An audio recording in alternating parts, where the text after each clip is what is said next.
Live from KSAT 12. Good Morning San Antonio starts right now. It does. It is 5 o'clock on your Friday, March 22nd. Good morning. Good morning. Happy Friday. Happy Friday to you. Same. Did you hear any of the hail come through last night, or did it come through your area? I'm not sure. I slept pretty well last night, but I know there was some hail. Yes. I also know there were rumbles of thunder last night. Yeah, we got to hear it. We were still up, but this morning, a lot of fog, Mike. Oh, yeah, a ton of fog out there. Yeah, those storms really reared up right just after dinner time, moved on through the area, and yeah, did some hail. We got some great pictures of that. And as far as this morning, boy, it is soupy out there. It was the weirdest thing stepping outside. I don't know about y'all, but it was just dead quiet out there, and the fog thicker than thick. 60 degrees right now. There's some mist as well, and you've got the dew point temperature, the air temperature, and so they're from the same number, so therefore you have 100% humidity, and that's the case around the area. Not much wind, and so those ingredients why we have some fog out there. 82 high temperature today. We're going to be clearing out pretty quickly and really heating up, so we are going to be on the above normal side. Now, as far as the aquifer, it did drop down 0.2 of a foot yesterday's reading. Allergens, of course, with some of the rain, mold really shot up. Some of that oak got washed out. It's going to be interesting to see what oak does later on today. And like I said, we should be drying out, but still all that moisture hanging around here. A little bit of hackberry, a little bit of mulberry. Take a look at some of the visibility around the area right now. 0.06 of a mile, so about 100 yards out there at the airport. Mile and a quarter, New Braunfels. Zero visibility. Pea Soup, Castroville. A lot of thick fog heading out 90. Pretty much all around the area. I mean, on the bookends, yeah, it's a little bit better, but right smack in the middle, and that's where the dense fog advisory is up until 9 o'clock this morning. So, a lot of times these go until 10, so this is a good indication that things will clear out pretty quickly. As a matter of fact, we're going to see a whole bunch more sunshine by noon and throughout the rest of today. Mid-upper 50s, low 60s, and then again, these numbers are the same or within a degree or two. So we've got relative humidities up there in the upper 90s, close to 100% in many spots. Sunny, hot, windy, so low 80s. The humidity here in town, it's going to be okay, but especially out to the west, it's really going to be dropping down, so that's creating a high fire danger out in western hill country. Then tomorrow, partly cloudy, mid-70s, nice day. We start off in the 50s. Normal temperatures, that's going to be the case on Sunday as well, but we will have more clouds on Sunday.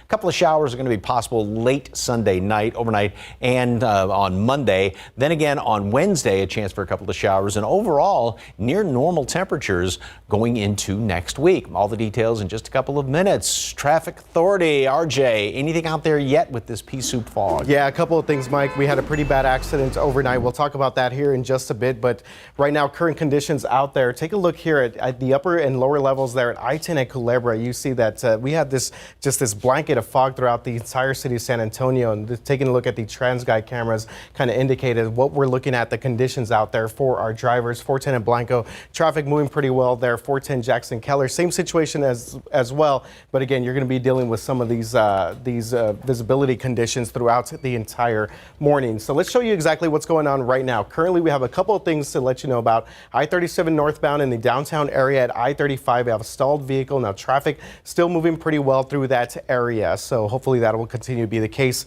in the downtown area. And we're going to take you a little bit north here to Loop 410 westbound, Northwest Military. Same situation there as well. Stalled vehicle, but traffic moving pretty well in both directions. We're going to zoom out, show you again the citywide map, because earlier last night, last night into the overnight hours, we had a pretty bad crash on 281, and we have some video of that. This is the first time that we're showing you guys this video. We did confirm with Transguide officials that this was unfortunately a deadly crash on 281 southbound near Hildebrand Avenue.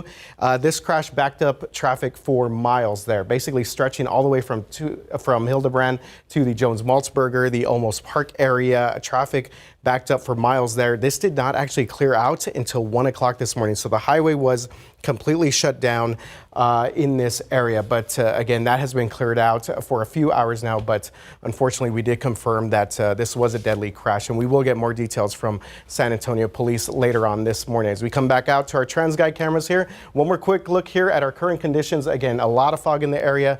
Make sure that you give yourself a little bit more extra time and be safe on the roads this morning. Mark and Stephanie, back to you guys. RJ, thank you. New this morning, San Antonio police have arrested a second suspect linked to the robbery of an armored truck earlier this week. Happened on Austin Highway near Harry Wurzbach on Wednesday. A new arrest affidavit says that Melvin Charles Hill Jr. pointed a gun at the armored truck crew and forced them to get on the ground. The other suspect, 28-year-old DeAndre Nelson, is accused of then grabbing multiple boxes of cash. He was arrested earlier this week. Police say Nelson was on social media bragging about going to a casino to spend a lot of money. A former elementary school teacher now in jail accused of indecency with a child. Schertz police tell us that 42-year-old Gabriel Cantu turned himself in. Now that is after a student accused Cantu of that crime. Cantu was a fourth grade teacher at Schertz Elementary, and officials with the Schertz Cibolo Universal City ISD say they alleged the incident happened last year, but it was first learned about only days ago. The district says it notified the parents who were most closely connected to that incident. As more parents found out about the arrest, they told us they got worried. I don't know what to say. I'm scared about my daughter. I always talk to her. And the good thing that she come back home and tell me what happened every day. Now, Cantu no longer works with the district. Schertz police are looking into whether there were other victims. If you know anything, you are asked to call the Schertz Police Department. In Washington, lawmakers have introduced a $1.2 trillion spending package that sets the stage for avoiding a partial government shutdown for several key agencies this week. The bill comes nearly 6 months into the current budget year and would allow Congress to complete its work in funding the government through September. Among the policy wins that House Speaker Mike Johnson is highlighting for Republicans is a nearly 24% increase in detention beds for migrants awaiting immigration proceedings or removal from the country. The Mega Millions jackpot has inched just short of $1 billion, offering an estimated $977 million top prize in tonight's drawing. So the jackpot has a lump sum option of an estimated $413 million. According to Mega Millions, the overall odds of winning any Mega Millions prize are 1 in 24, but the odds of winning the jackpot are 1 in 302 million. Ouch, that's still better odds than trying to win a March Madness basketball bracket. This is true. So those odds are 1 in 9.2 quintillion. Wow, amazing odds. In other news this morning, the Justice Department is suing Apple, one of the largest companies in the world. The DOJ accuses Apple becoming a monopoly in the smartphone market. As ABC's Perry Russum reports, Apple is denying allegations it pushed out competitors while raising their own prices. This morning, a Justice Department crackdown on Apple, a company the DOJ claims is dominating the smartphone marketplace, with more than 65% of smartphones in the U.S. being iPhones. Apple has maintained monopoly power in the smartphone market, not simply by staying ahead of the competition on the merits, but by violating federal antitrust law. The Justice Department says Apple deliberately makes messaging between the iPhone and competing devices more difficult with those green text bubbles and pixelated videos. The DOJ also accusing Apple of blocking third-party apps and companies from competing with Apple products, all while raising the price of the iPhone. The latest model is being sold for up to $1,600. It's kind of unfair, personally, to me, just to keep it high. It does seem very arbitrarily high. If you are not happy with the price, you don't have to buy it. The lawsuit comes as Apple continues global expansion. Tim Cook in China unveiling the company's second largest flagship store.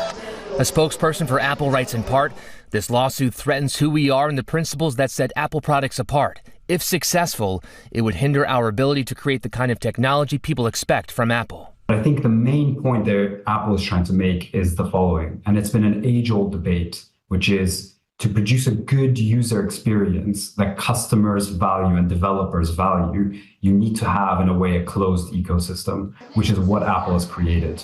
Apple is calling the lawsuit wrong on the facts and the law. A spokesperson for the company says they will defend themselves.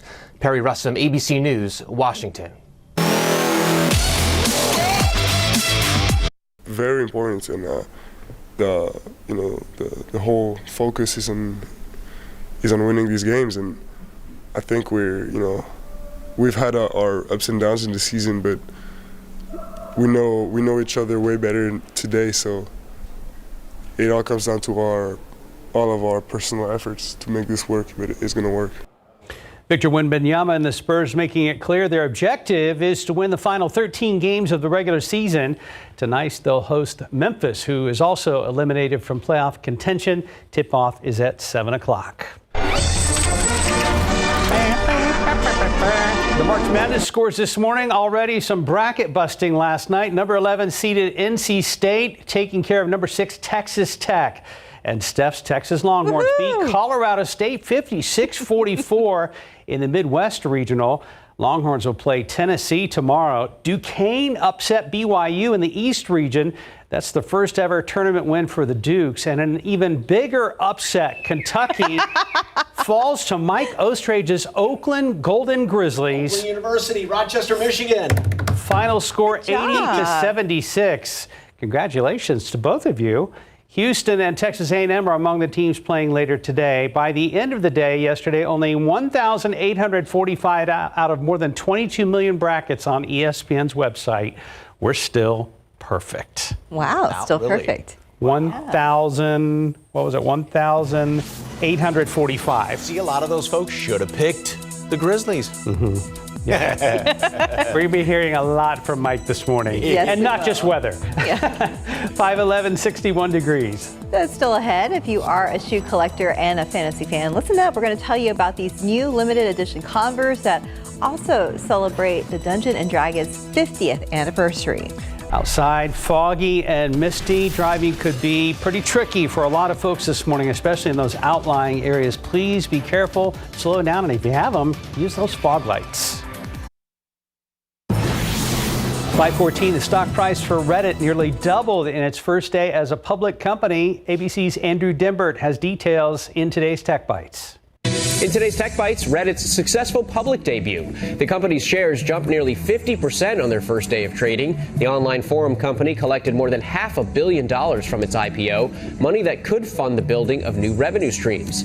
Dungeons & Dragons is celebrating its 50th anniversary by teaming up with Converse. A limited edition collection of Chuck Taylors will be out next month, designed mostly around the earliest versions of the game. The sneakers start at $80. And finally, DoorDash is launching a pilot program for food delivery by drone. The company is testing the plan in a suburb of Roanoke, Virginia, saying food deliveries should arrive in 30 minutes or less. For now, drone delivery only handles orders from Wendy's, but will expand if the test works out. I hope one day they deliver pizza this way, but that idea might be a little too pie in the sky. Those are your Tech Bites. Have a great day. Saw that one coming. You did. Our company has a station in Roanoke. They should order a pizza or something and see how long it takes to get to the station. Yeah, Right? I see a news story coming. Yeah, I do really too. 5:15, 61 degrees. Look out there with Transguide. Hey, be careful. It's pretty foggy in some areas. And looking there at 1604 at FM 78, things look pretty good so far. We'll be checking in with RJ very soon. I'm the richest guy in the world. Hi, baby. I have inherited the best traditions. This for you? I have a great boss. Thank you. It's me. How'd I look? I have people I can count on. I have time to give. And a million stories to share. If that's not rich, I don't know what is. The key to being rich is knowing what counts.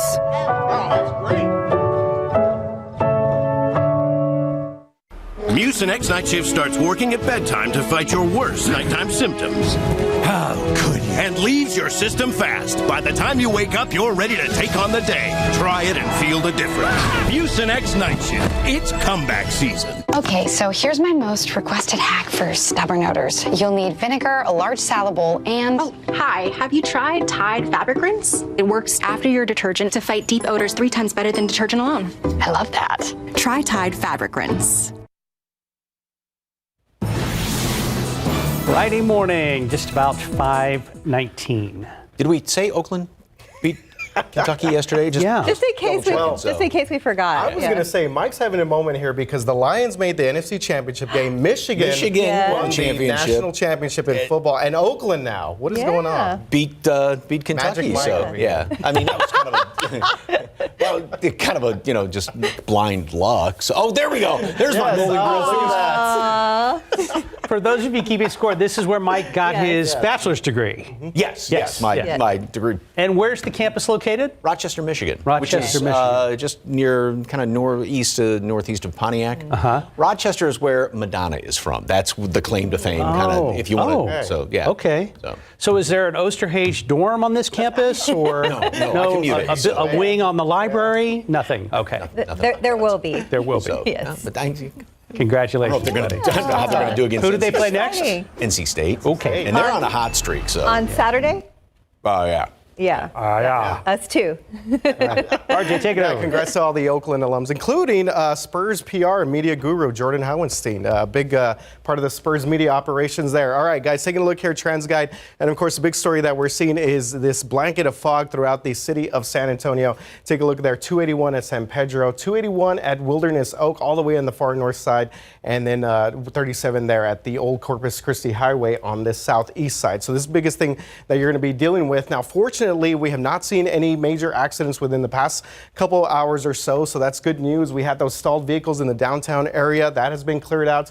Also had a stalled vehicle in the north side here at 410 near the San Antonio airport, but that has cleared out there as well. So that's good news for all of our folks heading out right now. Again, just give yourself a little bit more time. So looking ahead a little bit, have a pretty big event tomorrow in downtown San Antonio. We are talking about the 28th annual Cesar E. Chavez March for Justice. So this will be taking over the downtown area, especially in the south of downtown area along South Flores and Cesar Chavez Street. So here's a quick look at the route. So they're going to start the march here at 10 a.m. at the Guadalupe Cultural Arts Center. That's at South Brazos Street and Guadalupe Street. That's going to go through past on Guadalupe Street, past 35 to South Flores, cut up north, and then go on Cesar Chavez right there at that HEB, that SoFlo HEB, and then it's going to go the rest of the way there on Cesar Chavez and finally wind up there at Hemisphere Civic Park. So let's go ahead and show you some video from the previous marches. Again, this is an annual event that's going to be taking place here. We're going to have thousands of marchers in this area. So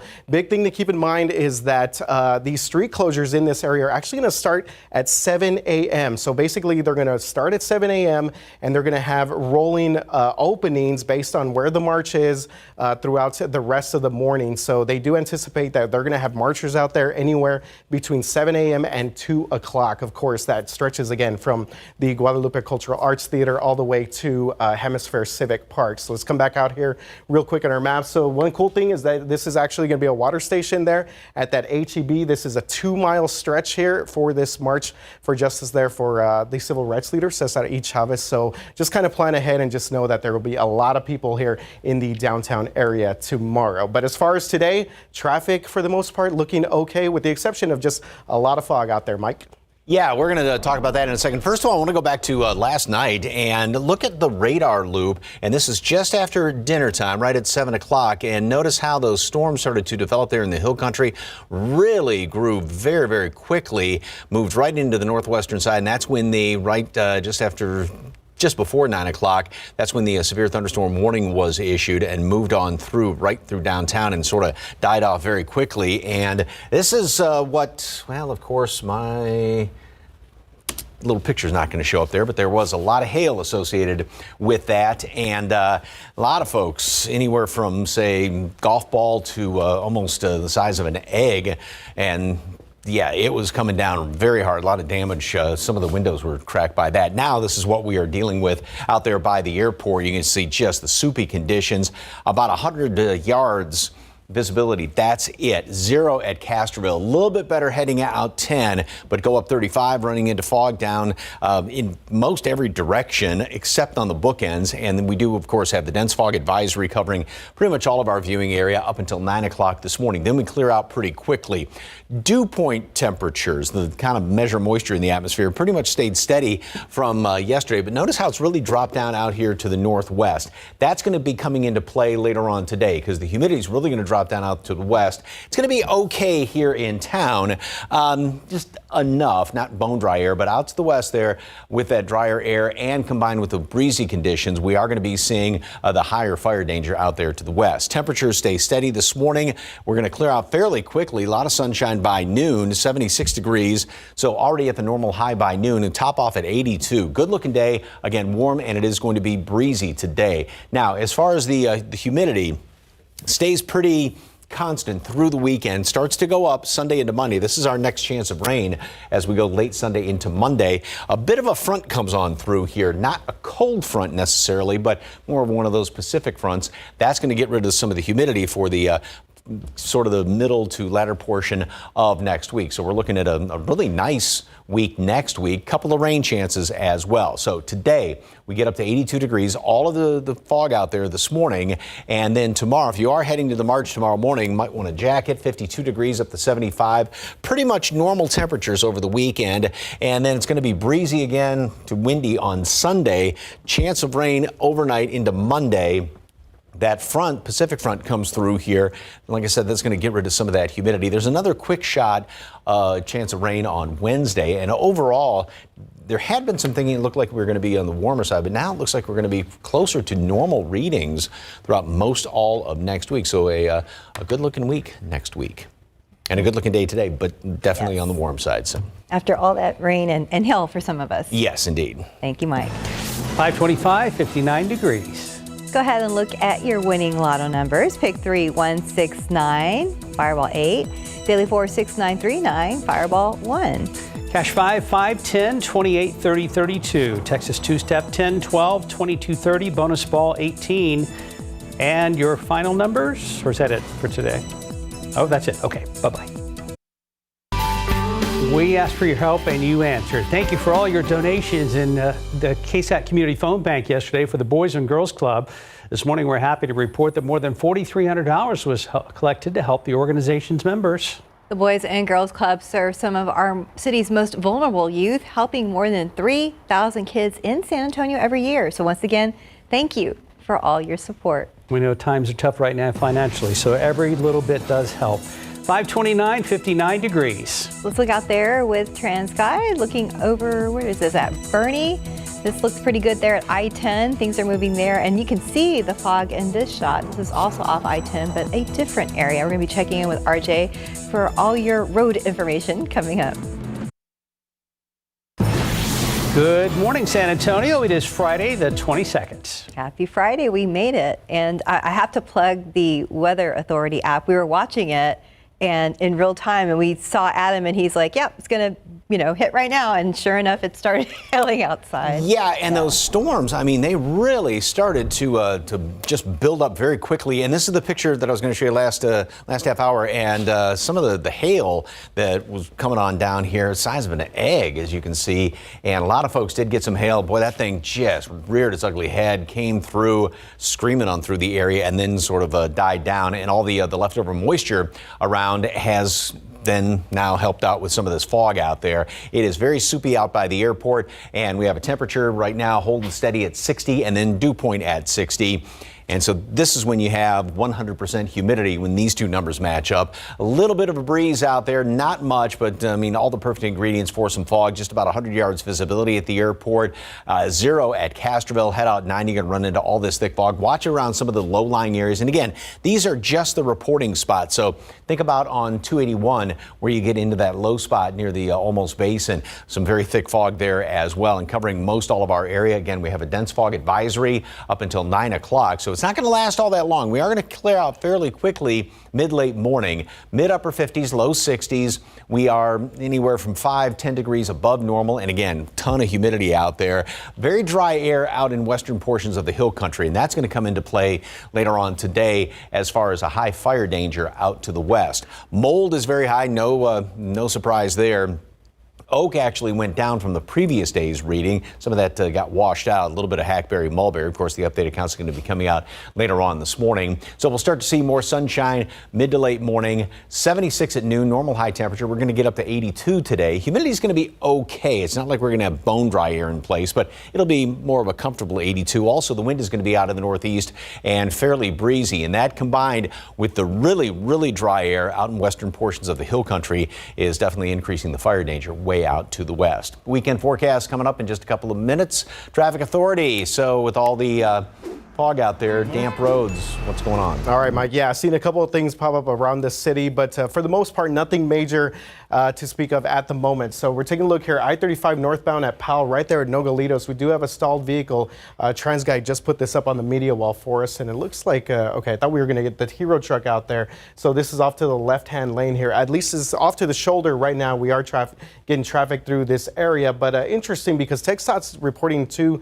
separate incidents in this same area. I'm curious whether this is actually just the same incident and they put it into the system twice. So I'll get that cleared out here with Transguide here in just a little bit. The rest of the city, everything else is looking pretty good for the most part. We've cleared out construction in some of our areas that we usually see it on the far northwest side and the far northeast side as well. Had a couple other stalled vehicles in the downtown area, so that has cleared out there as well. So that's good news for our drivers in those parts of the city. Taking a look at the rest of the city, a couple of quick Transguide shots here. 37 at the Alamo Dome. You did not see the Tower of the Americas there, just an indication of some of the heavy fog that we're seeing here in I-37 at Salado Creek on the southeast side. Same situation there as well. We will continue to follow the very latest and give you more updates as we get them. Mark and Stephanie, back to you guys. Thank you, RJ. Out of the hundreds who live in the Northern Hills and Valencia area of San Antonio, only a handful actually participate in the volunteer neighborhood associations. So for a lot of newer families, the lack of amenities in those neighborhoods makes it hard to justify paying to participate. Our Avery Everett shows us how these neighborhood associations are trying to find new ways to meet new families. To just bring the community together. Even in a neighborhood with hundreds of families, the clubhouse that belongs to the Valencia Homeowners Association usually sits empty. We try and do different activities to promote community. So this place has a lot of potential. We just want it active more often. Valencia's association is voluntary. And we're trying to get the word out. But in a neighborhood with more than 700 homes. Right now we have 75. Wow. 75 members. Yeah, so we've got a lot of work to do. And they're not alone. Northern Hills has a lot of older people, but we're getting younger families in. A lot of our board members are older and they're ready to retire, and they want to see, you know, that the neighborhood continues on. Across both these neighborhoods, we're told by some community members that it can be hard to find something to do for your family. In this part of town, one neighborhood pool sits empty and others have been filled up. Without these amenities, neighborhood leaders say it's difficult to get newer residents and younger families invested in these community neighborhood associations. We're just trying to bring together and make a closer community. Neighbors can join Valencia's HOA for $75 a year, and Northern Hills is about $50. It was offered, and I can get the newsletter, but we really don't keep up with it as much. When Christian Gonzalez moved to Northern Hills, cost wasn't his issue. They didn't necessarily seem to offer a great deal. He says this playground at Northern Hills Elementary School is really the only one in the neighborhood. Limited parks and locked-away pools are the main reasons newer neighbors say they just can't justify HOA fees. I think if the swimming pool was open, I think that would be a huge, draw to younger families. But longtime neighbors say adding amenities is easier said than done. We have the membership application. Bill Stout packs folders for new families. And what, you take your packets every time and you go and try to meet them? Yeah. Valencia's next step is block walking, with the goal of building community buy-in. What do you want the future of this neighborhood to be? I want to see families out getting together. I'd love to see out here having barbecues and playing. And that was our Avery Everett reporting. This latest episode of Know My Neighborhood is now streaming on KSAT.com, so you can also watch all of our previous episodes right now. The United States military has airdropped another round of humanitarian assistance supplies into northern Gaza. U.S. Central Command conducted the joint operation yesterday containing the equivalent of more than 50,000 meals. Out of the 80 bundles of food delivered, the parachutes of 5 bundles failed to deploy after they were released. Those landed in a non-populated area and caused no damage. But earlier this month, the U.S. airdropped tens of thousands of meals along the Gaza coastline. At least 5 people were reportedly killed and 10 others injured when airdropped aid packages fell on them. By this time tomorrow, parts of the federal government could be shut down. As CNN's Amy Kiley reports, your elected lawmakers are rushing to make a budget deadline tonight, but they could miss it. This is what Washington has devolved into. In mere hours, these federal departments and other agencies could shut down. A plan to keep them open appears to have enough support to pass. I'm predisposed. We want to keep the government funded. The question is, when will the legislation be enacted? And the answer determines how this process could affect Americans. There's a sentiment to try, for a number of reasons, personal and political, to get the job done before midnight. Scenario 1, on time. This might come down to the Senate, where a single senator can slow a bill's passage. There needs to be amendments. You know that's going to happen. Scenario 2, a few hours late. Approved legislation doesn't just land on President Joe Biden's desk. Clerks need time to prepare it. Earlier this month, Biden signed a budget package hours after the deadline, and it made no real difference. Scenario 3, a day or two late. It'll probably end up they're going to try to push it to Saturday or Sunday, and they'll work a deal. That would affect federal employees in unfunded departments who work weekends. Most essential ones would have to work without pay. Scenario 4, even longer. Weekday scenarios have a greater effect on federal workers, access to services, the U.S. economy, and average Americans. No one practical wants a government shutdown, so I hope we will avoid it. I'm Amy Kiley reporting. 541, 61 degrees on your Friday. And stay with us. San Antonio Humane Society is up next with a very special pet. Cute kitten. Another one. Outside with live cam right now. Fog and mist after some overnight storms, but we've got a weekend ahead of us. Your Friday and your weekend forecast is coming up right here live on GMSA. Well, Kim is here from the San Antonio Humane Society, and what a beautiful little calico kitty. Look at the markings on this kitty, the orange and the black, and I mean, just a beautiful little kitty cat. Came in, this was Paprika, if you remember Paprika from last week. So this is Paprika's sister Ginger. So they came in as a litter. About a 2-month-old, little bit of a calico mix cat. Going to be definitely gorgeous. The ears, the eyes. The nice thing, getting two little kitties like this, you would adopt two. Yes. You just kind of take care of each other. Yeah, absolutely. And the best thing too, they all come spayed, neutered, microchipped, everything. First round of vaccination. So yeah. All right. It's Fiesta. It's Fiesta time coming up here. And of course, El Rey Fido. El Rey Fido, yes. So it's our fundraiser where the dogs run, and the top dog is named El Rey Fido. So in honor of El Rey Fido, the event will be at Hops and Hounds. We are selling these t-shirts, and they were designed in-house by our own Chelsea, who designed them from our PR team. These are our wonderful sponsors. But you can get this shirt along with our Fiesta medals online. This shirt is $20, or you can come by our Fredericksburg location, 12 to 7, and pick it up. So $20. That's always so much fun. Yes. The whole El Rey Fido thing. The El Rey Fido thing is a blast. People love it. Like I said, it'll be at Hops and Hounds. So go on our website, check out our social pages. We've got all the information there. And to vote, you donate. Yes, you donate. Yes. So the contestant that has the most dollars that have been raised wins El Rey Fido. Okay. Well, of course, you can check that out on, like you said, on their website, and head over to the big crowning day coming up a little bit later on, and to find out more about little Ginger here and all the other Spice Girls. Thank you for that one. SAHumane.org or 4804 Fredericksburg Road, just outside 410. Thank you, dear. Thank you. Sweet little kitty. Very cute. Time now, 5:46 and 61 degrees right now. I'm checking Transguide. Crossing our fingers, it's not too bad this morning because of all the fog and the mist. You see the roads are wet there at 1604 and Kitty Hawk over by Joint Base San Antonio, Randolph. We'll be back. All right, getting close to 5:50 right now, and if you're about to hit the roads, things looking pretty good for the most part, with the exception of all the heavy fog that we're seeing in our area. But in terms of major accidents or delays, we're not seeing that right now. So that's good news if you're about to head outside right now.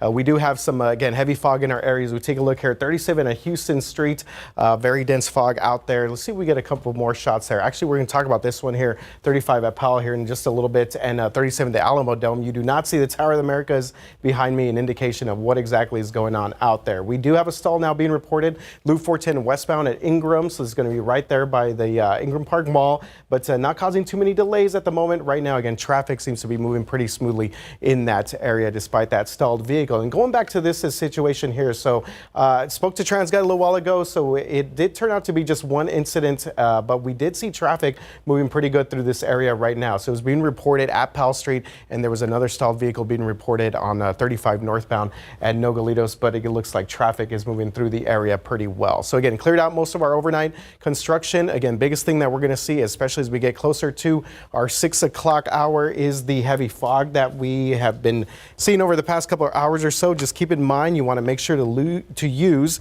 your low beam headlights if you're about to hit the roads, and use fog lights if you have them, and of course never use high beam headlights because that causes some glare, making it more difficult for people to see what's ahead of you on the roads. All right, at the desk here, who saw or heard storms last night? Because I did not. You did? You did? You did? must have slept through. I slept through them. Well, it was after 9.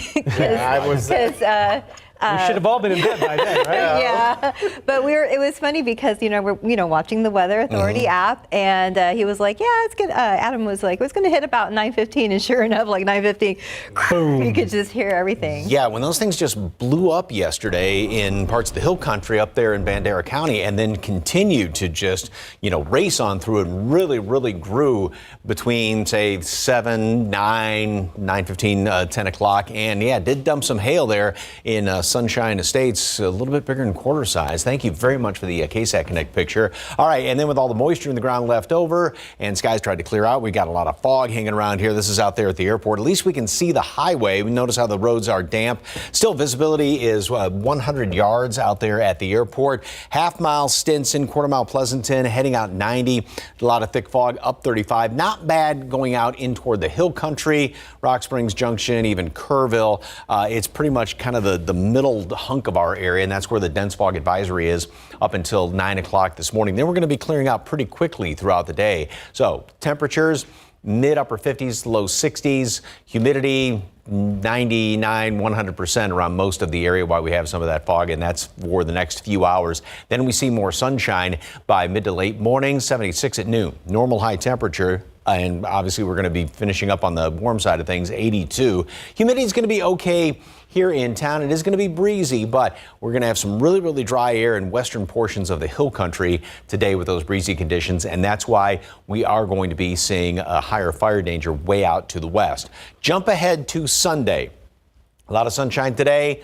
Partly cloudy tomorrow, but a lot more in the way of clouds on Sunday. And then late Sunday night, early Monday, we're going to have a chance for some rain around here. It looks like this may kind of linger around with a few showers throughout most of the day on Monday. Then that's going to start to clear on out. We might have a leftover or two on Tuesday early, and then go into Wednesday. And there's going to be another shot at just a couple of showers around here Wednesday, and then those will be clearing on out. So forecast goes like this today. We are going to be getting up to 82 degrees, so anywhere from, say, 5, 7, 8 degrees above normal around the area. Then over the weekend, pretty much normal temperatures within a couple of degrees, low to mid 50s, mid 70s, more clouds on Sunday, a couple of showers late, and then that chance of rain Monday, and another chance of rain on Wednesday. And overall temperatures then next week, we get a bit of a front move through to kind of trim the humidity. Going to be pretty close to normal, so overall looking like a pretty good looking week next week. More after this. Good Friday morning to you. It's great to be with you. Coming up here, we are following the major spring storms on the move, the weekend washout on the way for so many folks from South Florida up the coast, and the heavy snow on the northern end of it, much needed in a lot of places. Also, the government is suing Apple, accusing it of having a smartphone monopoly, what it means for iPhone users. And it was a slam dunk start to March Madness. Who's in, who's out, the big upsets, and the biggest moments. And how's your bracket this morning? You'll see it all right here on GMA. Ahead in the next hour, GMSA, San Antonio police have captured the second suspect in an armored truck robbery. We've got that coming up. Plus, we're heading outside for gardening with KSAT. Sarah Costa tells us how you can make your own compost. And up next, there's a lot of events happening this weekend across the Alamo City. I mean, a lot. We'd get you caught up before 7 a.m. And checking Transguide as we go to break. Fog and mist out there. No big problems right now. We had one big closure overnight due to a major accident. We're going to get you all caught up, especially on current conditions, after this break.